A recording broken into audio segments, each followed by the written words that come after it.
Next speaker, again, fly half around the world from down under New Zealand. We have many, many Dutch friends, and he's representing not only the New Zealand, Australia, but also the Netherlands and many of the Dutch people. In fact, in all the, but not all, but many of the Global Alliance chapters, we have Dutch members because many of the Dutch are here in Bay Area, in Vancouver, Toronto, in Northern Virginia, and many of the chapter we have Dutch members. So we work very closely with the Dutch representative, and now here are our representative from down under New Zealand, Ivo. I can't, and I won't try to pronounce his last name. That's not my thank you.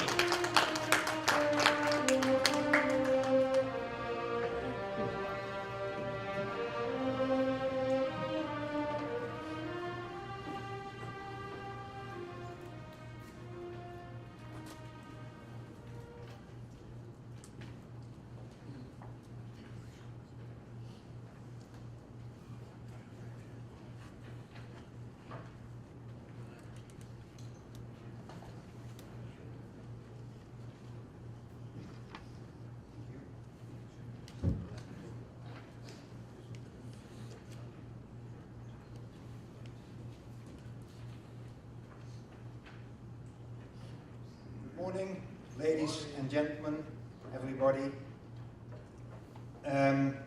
Let me introduce myself. I was born in the former Dutch East Indies in 1940. In 1942, the Japanese Imperial Army invaded the Dutch East Indies, which capitulated in March 42. Asia for the Asians.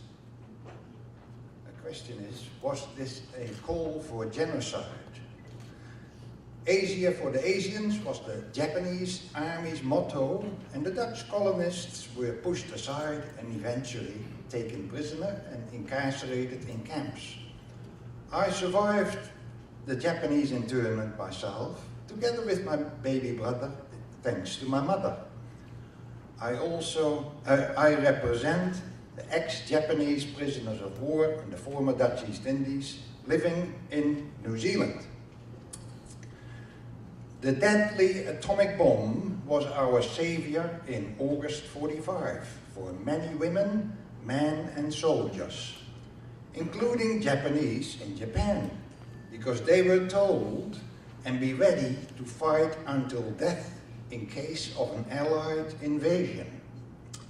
On the 28th of July, just 2014, the last surviving crew member of the Enola Gray B-22 Superfortress bomber, which dropped an atomic bomb on Hiroshima the 6th of August, 45, passed away at the age of 93 of natural causes. That was Theodore van Kirk, also known as Dutch. That's why I call him back. He was 24 at the time. In a 2005 interview with Associated Press, Van Kirk said his World War II experience showed that wars and atomic bombs do not settle anything. He'd like to see the weapons abolished. Van Kirk felt the bombing of Hiroshima was worth the price and that it ended the war before the invasion of Japan, which promised to be devastating for both sides. I honestly believe the use of the atomic bomb saved lives in the long run. There were lots of lives saved. Most of the lives saved were Japanese. I pray that no man will have to witness that sight again. Such terrible waste, such a loss of life. We unleashed the first atomic bomb, and I hope there will never be another. I pray that we have learned a lesson for all time, but I'm not sure that we have. Emperor Hirohito, at the time of the surrender in 1945, ordered the Japanese government to prepare a text accepting surrender, because peace was preferably preferable to destruction. The Emperor Akihito was never advised about his father's attempt to admit his war shame. His father, Emperor Hirohito, was to express deep shame at his immorality, according to a newly discovered document. Later on, the Japanese government passed on a motion expressing deep remorse for the war, which subsequent prime ministers have echoed. In a Time magazine from June the 2nd this year, a letter to the editor. In your latest Time 100 issue, you once again celebrate the merits of Shinzo Abe. This time through the economic lens of a former US Treasury Secretary. No doubt Abenomics may have helped his nation overcome the last crisis, but the other aspects, if his political attitude fearfully reminds us of a relentless Japanese mishandling of history. Japan über alles, Japan above everything. Regardless of due repentance that Japan should show to its Asian neighbors. This was sent in by Christophe Nicolas in Saint-Rémy in France. So we still get into the news. That's fantastic, I think. That's occasionally brought forward. In Europe, we may have focused too much on the Nazi concentration camps to the exclusion of the Japanese ones. In some ways, they were worse, but who can tell? Lady Louise Mountbatten, sorry about that. Lady Louise Mountbatten, who has traveled 100,000 miles, visited all the camps, including those in Hong Kong, Indochina, the former Dutch East Indies.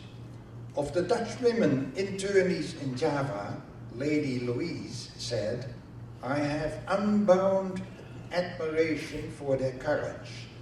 Their camps were the worst of all POW camps, and the way these women kept going was astounding." December 6, 1991, 3 Korean women filed charges against the Japanese government. Of the 3 plaintiffs, only one was willing to name herself, Kim Hak-sun, sometimes referred as Kim Hak-sun. On April the 13th, 1992, a year later, 6 more Korean women filed suit, among them a woman named Shin Mi-ya. In 92, after their revelation and publication, a Dutch lady, Jan Raff O'Hearn, joined them and a meeting was arranged. She'd been silent that she was a comfort woman for 50 years. One of the worst things that happened was that one day, 20 girls in the age of 14 to 20 were chosen, in brackets, to serve as comfort girls. Jan Raff O'Hearn was the first European to break her silence. She first told her daughters in 1992 and then gave testimony in Tokyo about suffering brutal serial rape in the House of the Seven Seas in Java. I'll get back to Jan later. I do not think that even today the Japanese government, unlike German governments, fully accepts the responsibility of their wartime crime. The matter is still generating much tension between China, Korea, and Japan. Comfort women. Last April, the Alpha Canada organization promoted the Chinese Comfort Women book at the Vancouver Public Library, Richmond Public Library, to host these author talks by Professor, I hope I say it correctly, P-A-Q? Chu-Chu-K. I won't repeat it. Listen to that. The book publishes the testimonies from Imperial Japan's sex slaves.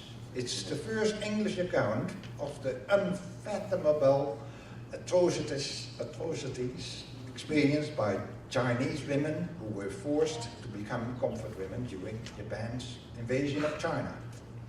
Last March, I received a letter from the Dutch girl, Jenny Ruff O'Hearn. She writes the following. The Melbourne Age newspaper wrote a long article about the hideous denial of Japanese PM, Mr. Abe, that the comfort women existed at all. In response to that article, I was visited by 4 Korean gentlemen who wanted to interview me. Jan Ruff lives in Adelaide in Australia, by the way. They had a cameraman with them who filmed the interview, and this will be on TV and newspapers all over the world. So we see again, the story never stops. I'm still alive, while Mr. Abbey is waiting for all the comfort women to be dead. That's her words. So that there can be no more testimonies. Most Korean comfort women have died. The 4 Korean men are from Sydney. One of them is an artist and a sculptor, who is making a sculpture of 3 comfort women together. One from Korea, one from China, and myself from Indonesia. It will be placed somewhere in Sydney and should be ready in August 15 next year. I want you, dear Ivo, for all the interest I thank you, Ivo, for all the interest you are showing and support of the comfort women. I'm still going strong at 91. I have 2 lovely great grandchildren who are a great joy to me. Seoul, 26th of April. Using surprisingly harsh language to condemn Japan's wartime brothels, United States President Barack Obama on Friday urged Tokyo to squarely face its past and work toward improving relations with Seoul. Japan is opposing plans for a statue in Sydney honoring the 200,000 women forced to work as sex slaves for Japanese soldiers during World War II. The latest denial was from Chief Cabinet Secretary Yoshihide Suga, saying recently that no evidence can be found to prove the comfort women were forcibly recruited. However, for Felicidad de los Reyes, an 86-year-old Filipino, a victim of such sexual slavery, Suga's remarks are ridiculous since she herself is a living testimony to refute the Japanese top government spokesman. Reyes was still a schoolgirl in 1943 and was enrolled in a program to welcome Japanese soldiers in her school, where a garrison of the Japan's Imperial Army was based. Reyes, who was only 14 at that time, said the Japanese took her to temporary buildings for women who do chores for the Japanese troops in the back of the school, and she was pushed into a room where she suffered the worst nightmare of her life. There's a symbolic gesture. Campaigners hope to commission a life-size bronze sculpture featuring the 3 women together, hands clasped. That's the one planned for Sydney. Jan Ruff O'Hearn's daughter, Carol Ruff, says the statue would have meaning for far beyond the local Chinese and Korean community. I was just speaking to my mother about this. She pointed out that in our country and in our cities we have so many monuments to men who have suffered and fought in war. And we don't really have much for women who have fought in the war. And we certainly do not have any statues or monuments to remember women who have been raped in the war. And I think therefore that to put something like this in Strathfield, Sydney, is really progressive and really pertinent. And it would mean a lot to a lot of members of the community, not just the members of the people who are connected directly to Japan or Korea. I think it has a broader reach.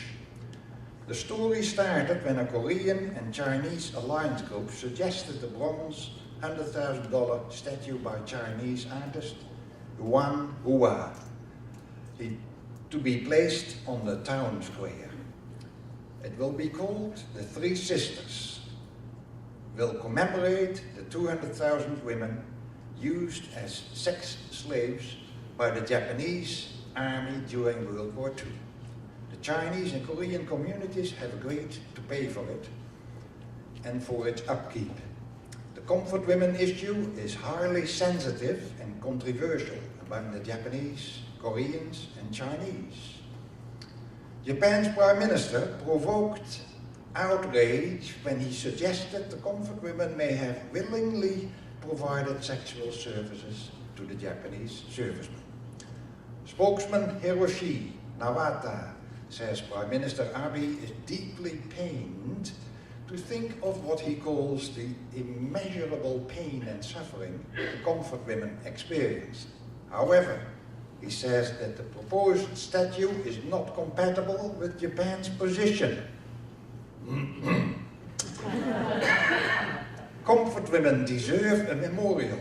Their ordeal must not be forgotten. My mother was forced into, not mine, this is Carol Ruff. My mother was forced into sexual slavery by the Japanese military. To hear the Japanese Prime Minister say comfort women were voluntary prostitutes is shocking. While Shinzo Abe recently committed to letting a 1993 apology to the women stand, the Deputy Major of Stratfield Sydney, Sang Ok, says Japan is trying to revise history. He says Japan's position on wartime atrocities stands in stark contrast with that of Germany.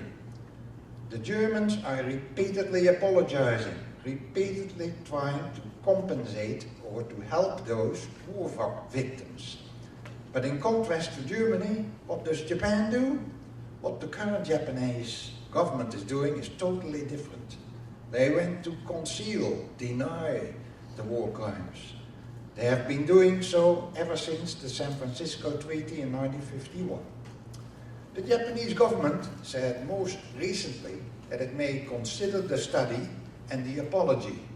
However, Prime Minister Abe clarified on the 14th of March that he had no intention of renouncing or altering it.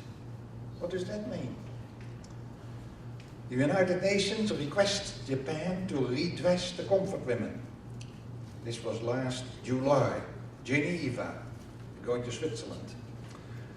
The United Nations Human Rights Committee raised its concerns over the issue of comfort women and requested Japan to make immediate and effective efforts to redress the issue.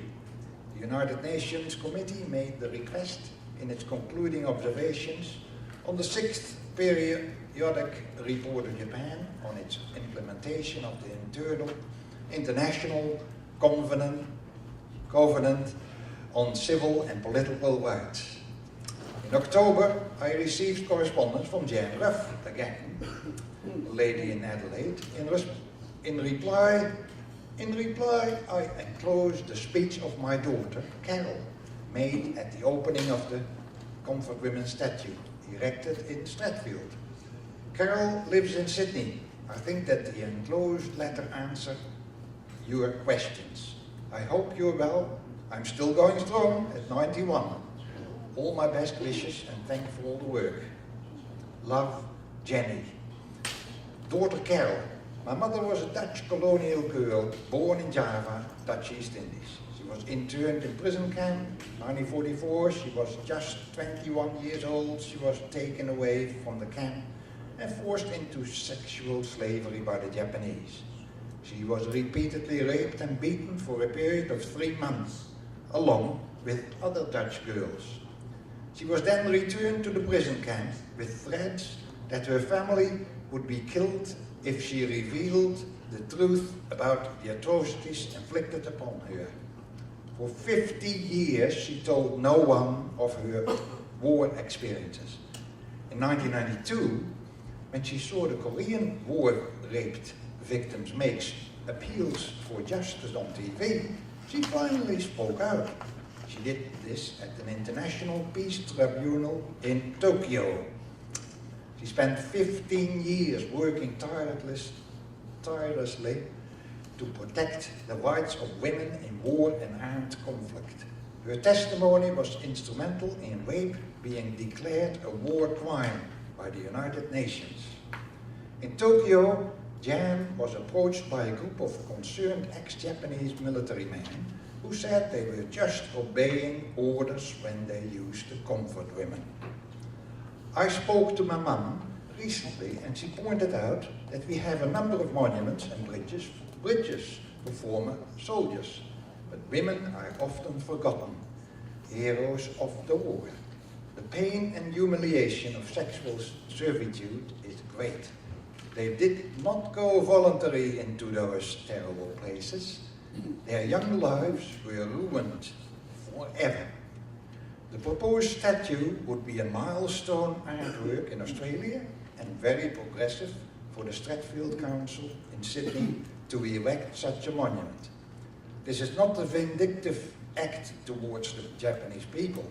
It's a gesture towards conciliation and healing of the wounds of World War II. Only through truth can we move forward and learn from the past.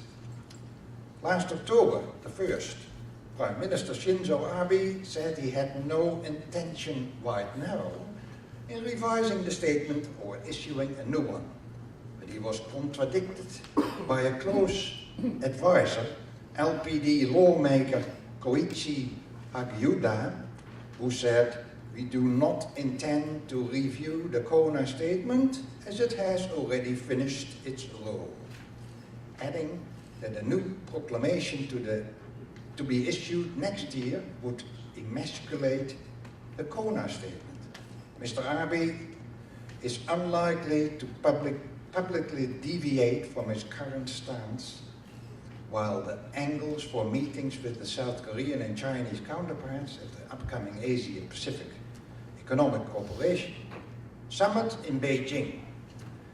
Commemoration of end of World War II. On the 5th of May, there's always that's the Liberation Day in the Netherlands. They also commemorated the Dutch East Indies.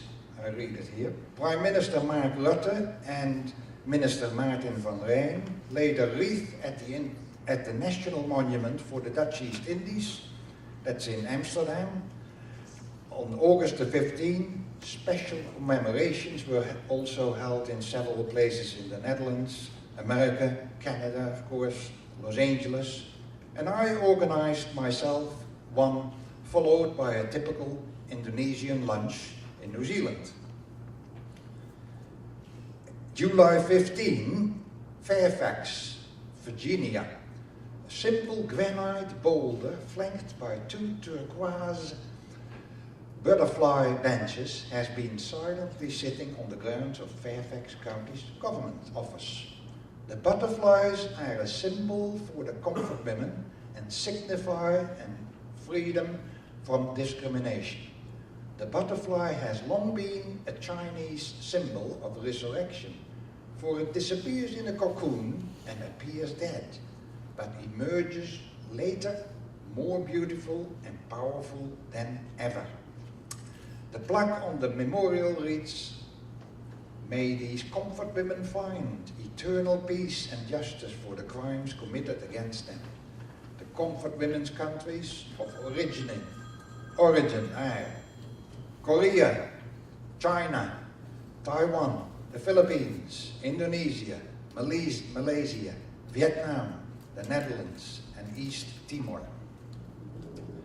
Just last October, there was a monument opened concerning World War II from the once known Coast Watchers. Coast Watchers were maintained they maintained a lonely vigil on islands scattered over 16 million square miles in the Pacific, engaged in the most monotonous and unspectacular of all war service. They were just sitting there on the beach with binoculars, keeping an eye on any movements in the Pacific. They're being remembered in New Zealand with the unveiling of a memorial at the Wellington waterfront. Coast watchers were Allied military intelligence stationed on the remote Pacific Islands during World War II to observe enemy movements and rescue stranded Allied personnel. October 15, 1942, 17 New Zealanders, 10 soldiers and 7 post-telegraph radio operators were rounded up by the Japanese in the northern Gilbert Islands, now known as Kiribati, and killed. One was killed after he escaped, and the remaining 16 were beheaded. 6 other civilians were also executed.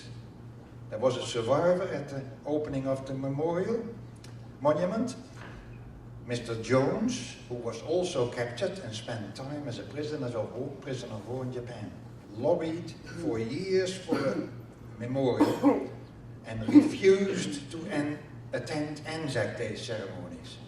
He believed successive governments kept quiet about the killings so as not to make trouble with post-war Japan. The Christian Science Monitor article by Justin McCurry, correspondent, October 27. Prime Minister Abe sees opening to replace Japan's comfort women apology. Conservative Japanese commentators and politicians, including Prime Minister Abe, sized an Asahi's mea culpa, that means through my fault, in an attempt to attend to the version of events implicit to the Kono statement.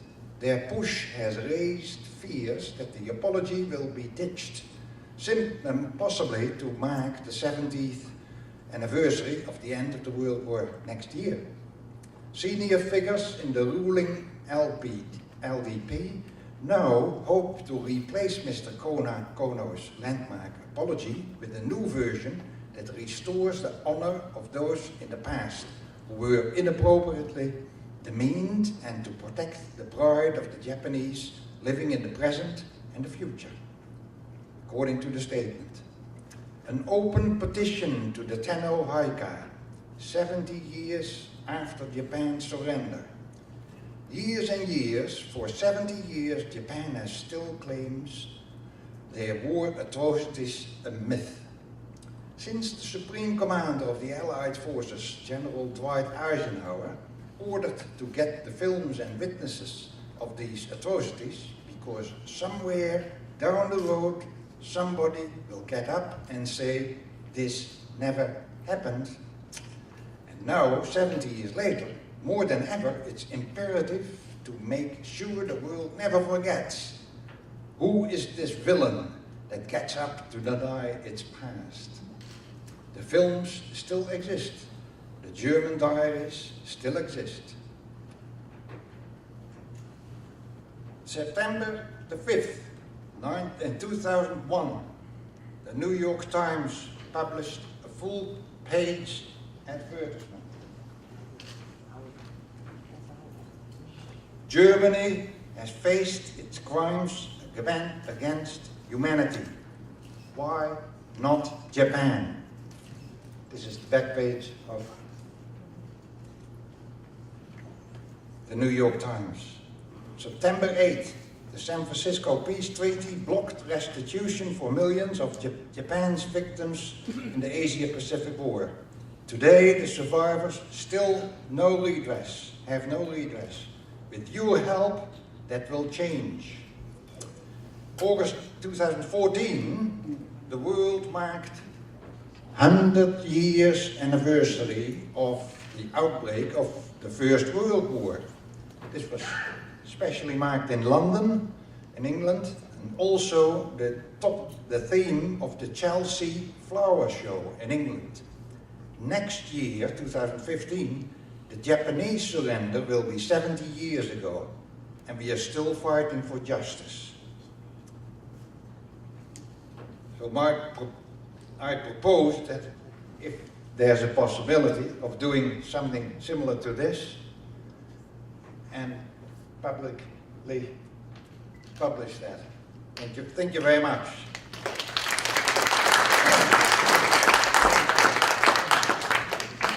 I'm not finished. When you mentioned the Chinese Comfort Movement book, besides Professor David Chiu, there are two other co-authors, Professor Su and his wife, Professor Su.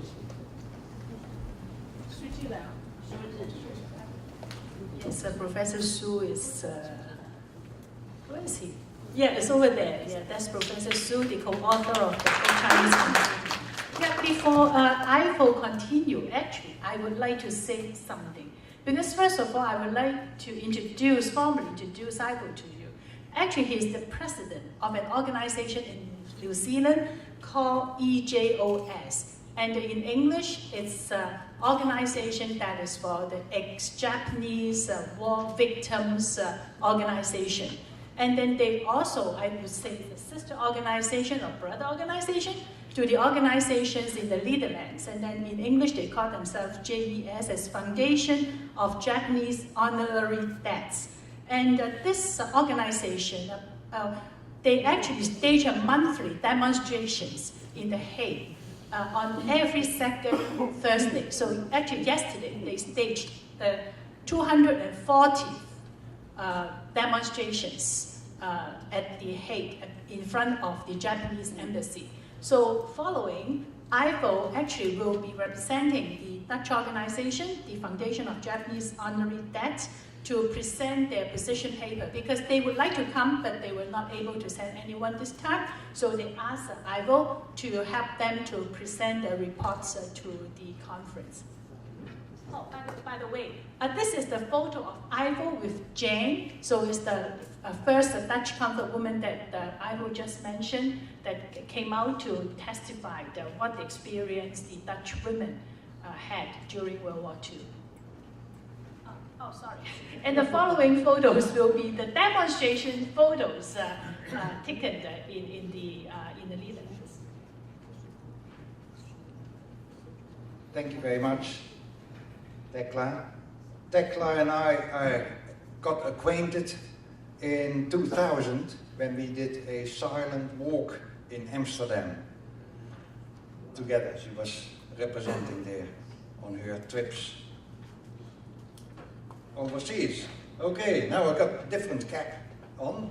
I'm representing the Foundation of Japanese Honorary Deaths. We, EJOS from New Zealand, are in close contact and good contact with these people. That was the president, and here's a picture of a demonstrator demonstrating. Yeah, we have all these banners over there.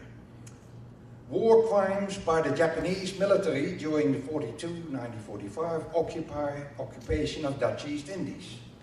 The Netherlands is a victim country of the Japanese war terror during the military occupation of Dutch East Indies from 1942 to 1945. The continuous denial of the war facts by the Japanese authorities is shameful. The coercion into prostitution of Dutch girls and women from concentration camps, the systematic maltreatment in those camps, the torture of Dutch civilians and military, and the deliberate discrimination and denial of the existence of the Dutch outside the camps are hard, concrete facts. They are all war crimes under the then even accepted conventions of which Japan was a signature. The historic facts are proven by the court-martial set up immediately after Japan's capitulation on August 15. The Japanese writer Haruki Murakami has said in a widely quoted newspaper interview, "No one has taken real responsibility for the 1945 war. or the 2011 Fukushima Daiichi nuclear accident. I feel so. After the war, it was eventually concluded that no one was wrong. He states further that the Japanese people consider themselves as victims of the war. This total lack of genuine repentance strains international relations. It is natural that the victim countries, including China, Korea, the Netherlands, continue to feel resentment towards Japan for its war crime aggression. It's therefore appropriate during this conference to review the war crimes of Japan and to question Japan's denial of history. Between 45 and 51, Allied military court-martials throughout the Far East condemned 920 military to death and sentenced some 3,000 others to prison terms. The accused had been found guilty of war crimes. From 1946 to 1948, the International Military Tribunal of Tokyo tried and sentenced 25 major Japanese war criminals, Tojo and company, for plotting and waging the Pacific War. In Dutch East Indies during the 46 and 49, the temporary courts-martial tried 986 persons, including minor war criminals. The temporary court-martial of Batavia tried 111 war criminal cases with 352 defendants. 64 received the death penalty. The former president of this court, Mr. de Roodt, reviewed in his book, Court-Martial of Japanese War Criminals in Dutch East Indies, 1946-49. The majority of the cases of the Batavia Court-Martial, this impressive book reports on the many cases he presided. It made clear the evil, inhumanity, and total lack of respect by the Japanese military for internationally accepted conventions and customs of war. Immediately after the unconditional transfer of power to General Douglas MacArthur, on the 2nd September 1945 in Tokyo, some Japanese expressed a feeling of guilt. Regrettable, this feeling faded away quickly. The present Japanese government appears now to question Japan's Pacific War history, and in particular how war crimes were established and culprits pointed out.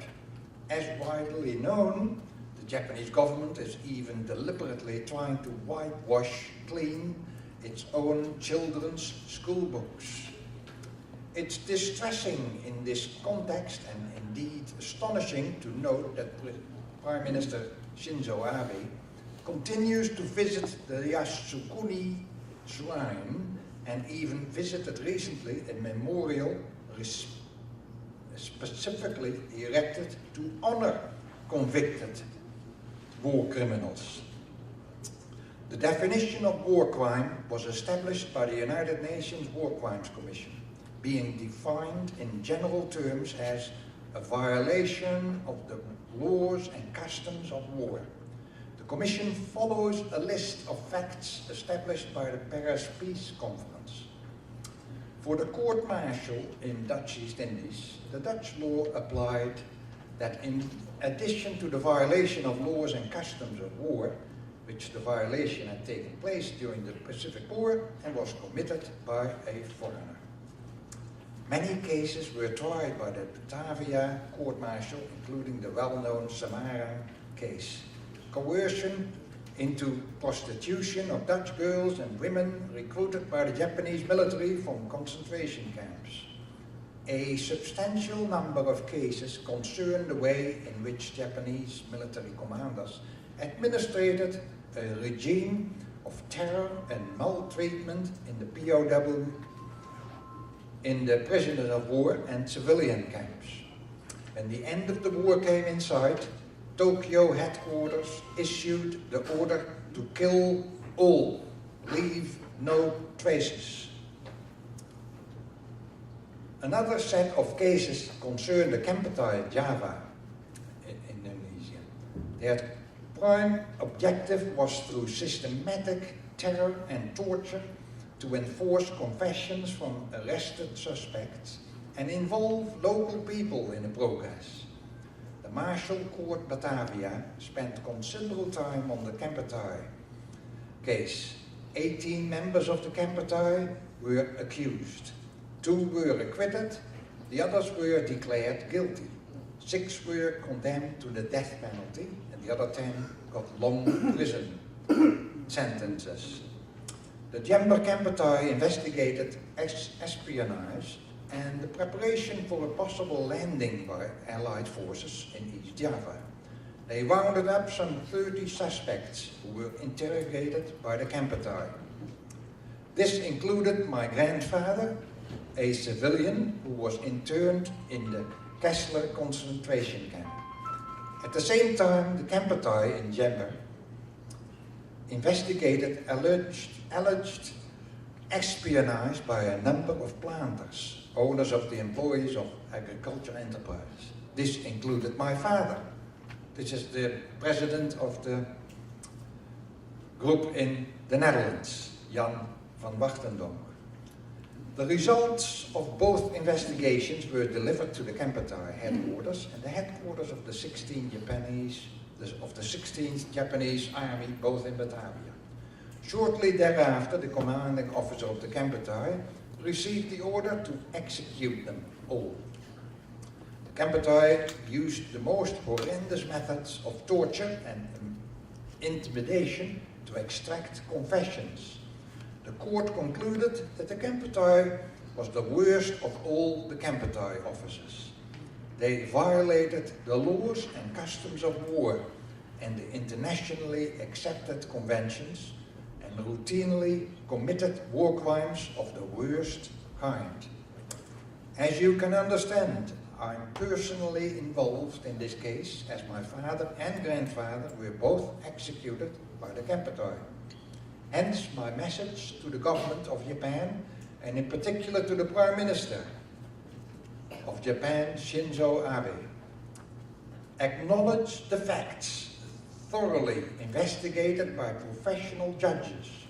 Be ashamed of what the Japanese military routinely did to the Dutch and others in the Dutch East Indies, and come forward with genuine excuses and a solution for the victims who still live with traumas and bad memories. Thank you very much for your attention. Jan van Wachtendonk.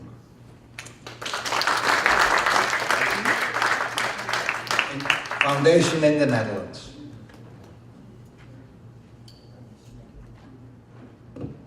Thank you, Ivo, and run all the way to New Zealand, and also spoke on behalf of our friends from the Netherlands.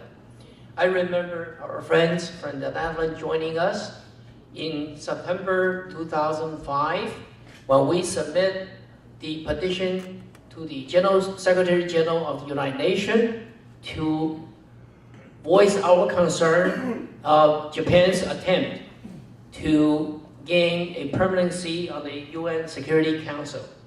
We gathered 42 million signatures in 6 weeks, because that was the deadline, June 30th. The Japanese Prime Minister was going to join the United Nations to give a talk, which he backed up. In the case of we have gathered that information and submitted. And the president, you saw in the picture, and his vice president flew from the Netherlands, joined us in the meeting with the Office of the Secretary General of the United Nations. And that was not only a shocker to the Japanese politicians, especially the white winners, but also to the Chinese, Koreans, and worldwide delegates at the United Nations. So that was a very successful campaign. The slideshow you see here was the protest, which the president of the JEA gave a talk. And so we have a long friendship and working relationship with the Dutch people, and the Australians and the New Zealanders. That's one of the reasons we bring all the people into this conference, so we get to see each other every other year. We're all growing old. For the 50 years, 60 years, now next year will be 70 years anniversary of the VJ Day. Well, I hope time has come for Japan to acknowledge its wrongdoing instead of revert back to the old corner and back into the 1930, trying to find the old glory. We welcome the Japanese journalist. There's at least one we recognize from Asahi Shimbun.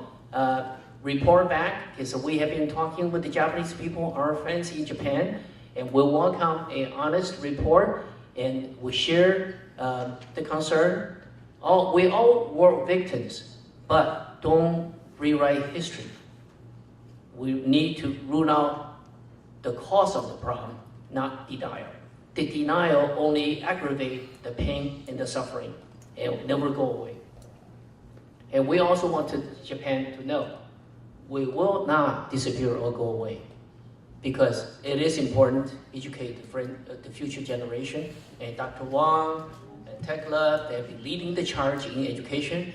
We are following the suit in the United States, and I believe the effort in New Zealand, the Netherlands, and Australia are very successful.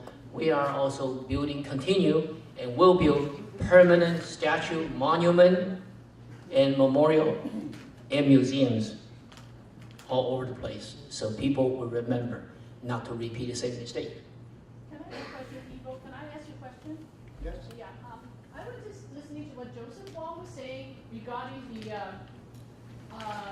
the issue is now becoming more global and is a bigger issue other than a Sino-Japanese kind of a war. Listening to what you talked about, the sexual slavery, the transporting of Korean women to China for sexual slavery, isn't that spear off the human trafficking that we're currently having in Indonesia, in Thailand, of young children? Because the Korean comfort women was ages 12 to 22. Flora, can you confirm that? Because I was with the China Study Tour on 2010. But now hearing from what Joseph was saying, it just dawned on me that the human trafficking was initiated by the Japanese military government during World War II, and it's now continued. And you're right. Yeah, good point. Yes, David Joseph or Ivo, you can answer. I cannot answer that, sorry about that. I know about trafficking people to other countries. I know about that, but cannot confirm. Actually, the chairwoman who just retired from the subcommission of the human rights for the minorities made a statement at her retirement,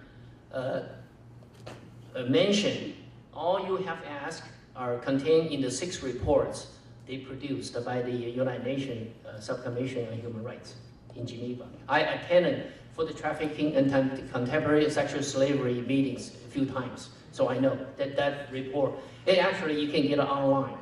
And also, I want to remind people, Ivo's speech and the speech from the president of the Dutch organization are on the table. You can get a copy, so you get a chance to go over in details. Also, we have a little scratch pad with our logo and our